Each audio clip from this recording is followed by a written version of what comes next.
If you were hoping for me to not keep showing this ungodly thing in front of you, you were very wrong. However, what brought you here was the question that is lingering in your mind, waiting to be answered.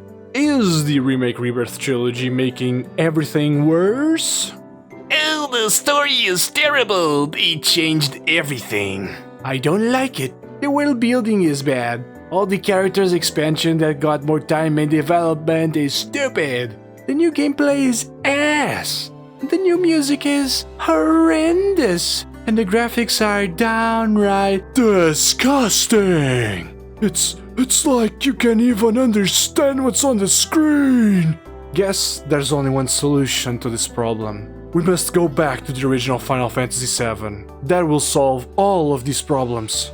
Ah yes, finally back at my precious polygons. Now I feel at peace.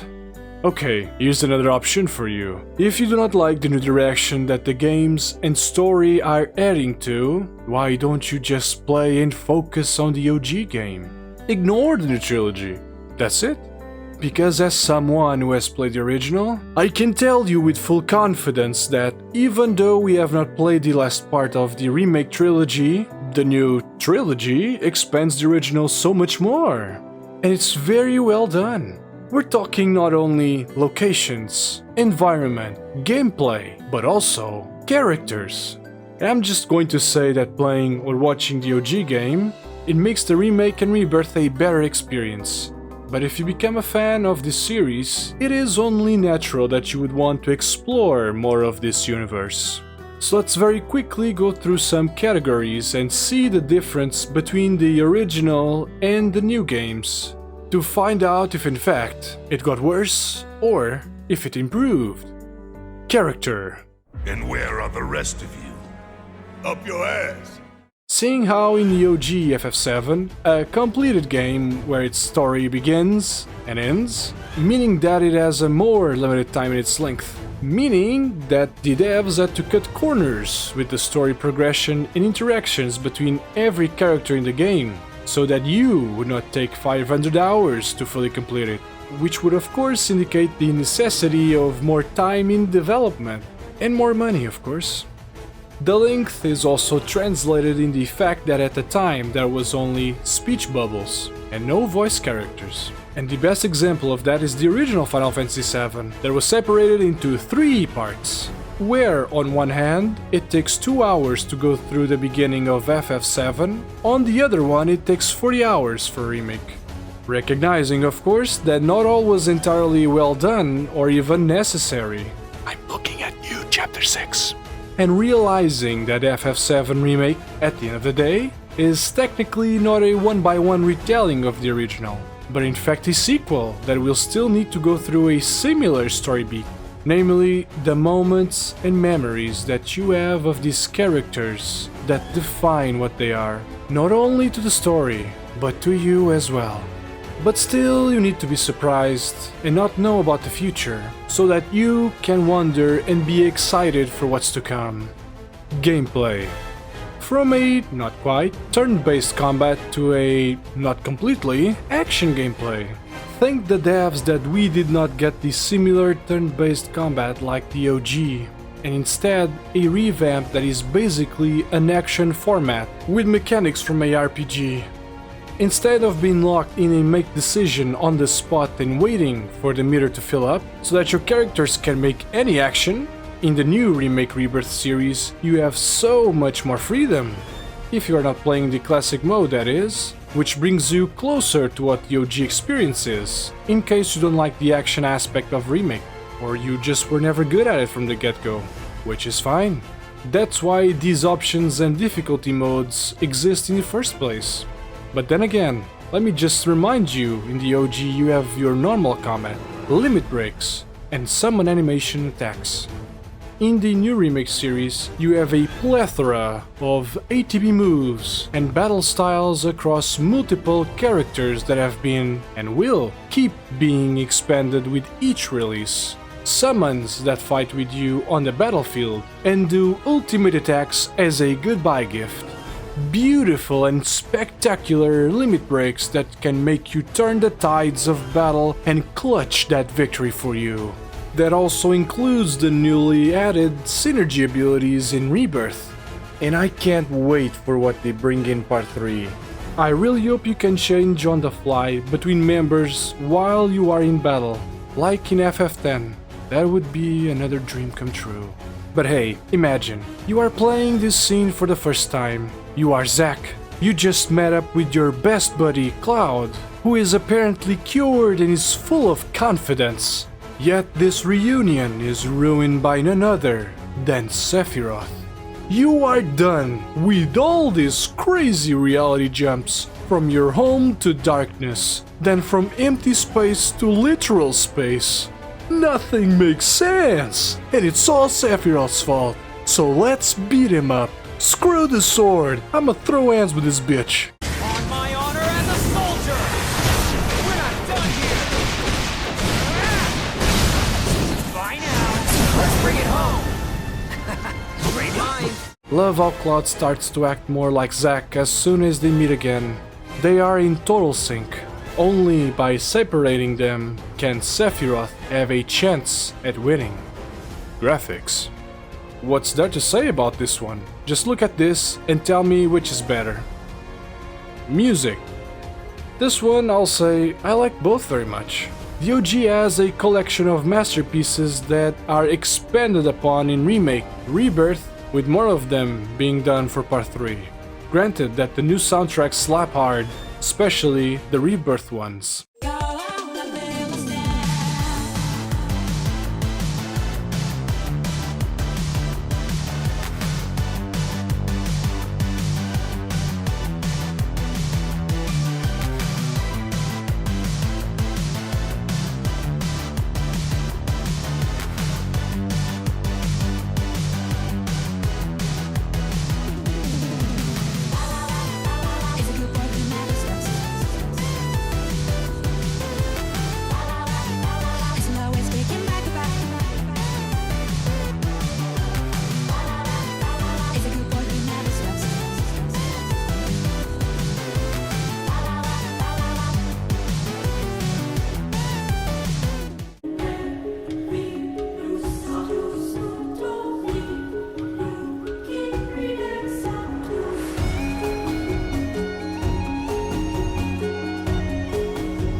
Drunk at the happy turtle.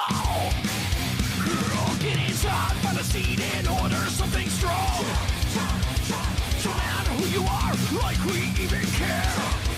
Drink until the sun comes up. Drink until your brain goes numb.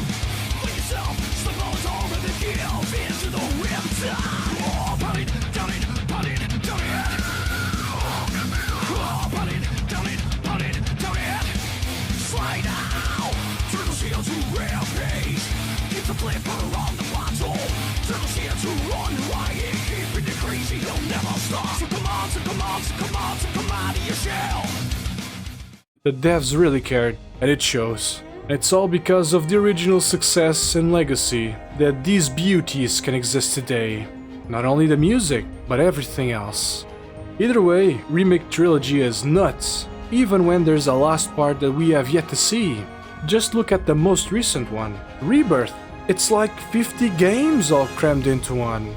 You get introduced to new things and mechanics constantly. Even so, I'll say that I was kinda disappointed that we only got to really play as Zack with all of his abilities at the end of the game. Would have been better for us to get accustomed to his battle style gradually, as we progress the story of Rebirth, and not just get thrown into a boss fight with Sephiroth and Cloud when you don't even remember the basics of his playstyle, since the tutorial battle in the very beginning of the game. So, to sum it up, it is not getting worse. It is, by a large margin, getting so much better. The difference can be seen from Remake to Rebirth. The improvements that Rebirth did on Remake's mechanics makes it look like an unfinished game. Still, a very good one. And I've said my piece. I would very much like to know about your thoughts about the evolution of the FF7's game as a whole. And as your eyes, fingers or mouse travel to the comment section, please don't forget to subscribe. You could even say it's on the same road, on the way to your destination. In any case, I appreciate you being here and watching this video until now. I hope you have a good day. Take care and stay safe, everyone.